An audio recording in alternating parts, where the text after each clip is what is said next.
បាទសួស្តីពុកម៉ែបងប្អូនទាំងអស់គ្នាបាទអញ្ចឹងថ្ងៃនេះជួបជាមួយនឹងខ្ញុំបាទបូរ៉ាម្ដងទៀតហើយបាទអញ្ចឹងថ្ងៃនេះខ្ញុំបាទបូរ៉ានឹងមានមុខម្ហូបមួយមកធ្វើប្រាប់បងប្អូនអំពីវិធីនៃការឆាក្តៅគ្រុំបងប្អូនណាបាទអញ្ចឹងក៏សូមបងប្អូនមកមើលនៅគ្រឿងផ្សំរបស់យើងវិញចំពោះគ្រឿងផ្សំហ្នឹងមានគ្រុំបាទគ្រុំហ្នឹងខ្ញុំទិញប្រហែលជា1គីឡូកន្លះបាទខ្ញុំយកមក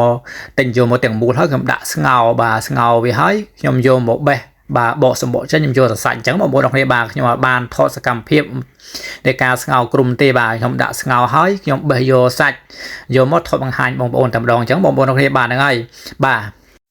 ទអញ្ចឹងក៏សូមបងប្អូនមកមើលនៅបន្លែឆាក្តៅវិញម្ដងចំពោះបន្លែឆាក្តៅហ្នឹងមានដូចជាតកួនមានដូចជាម្រះព្រៅបងប្អូនណា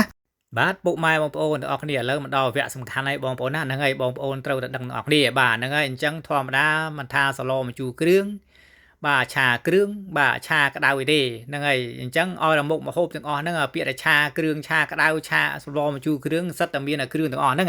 បាទហ្នឹងហើយចំពោះគ្រឿងបងប្អូនដឹងស្រាប់ហើយមានដូចជារំដេងមានគល់ក្រីមានល្មៀតមានខ្ទឹមសមានស្លឹកក្រូចសើចមានម្ទេសអីចឹងទៅ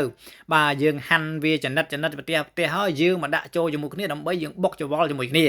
បងប្អូនណាបាទអញ្ចឹងបន្ទាប់ពីខ្ញុំបានរៀបរាប់នៅគ្រឿងក្រូចទាំងអស់ហ្នឹងហើយនេះសូមបងប្អូនមកមើលនៅគ្រឿងទេសរបស់យើងបាទចំពោះគ្រឿងទេសរបស់យើងវិញមានដូចជាប៊ីចេងមានដូចជាស្ករសបាទមានដូចជាទឹកត្រីមានអំបិលបាទមានម្សៅស៊ុបបងប្អូនណាបាទបន្ទាប់ពីខ្ញុំបានរៀបរាប់ពីដើមដល់ចុងនៅគ្រឿងក្រូវអស់ហើយ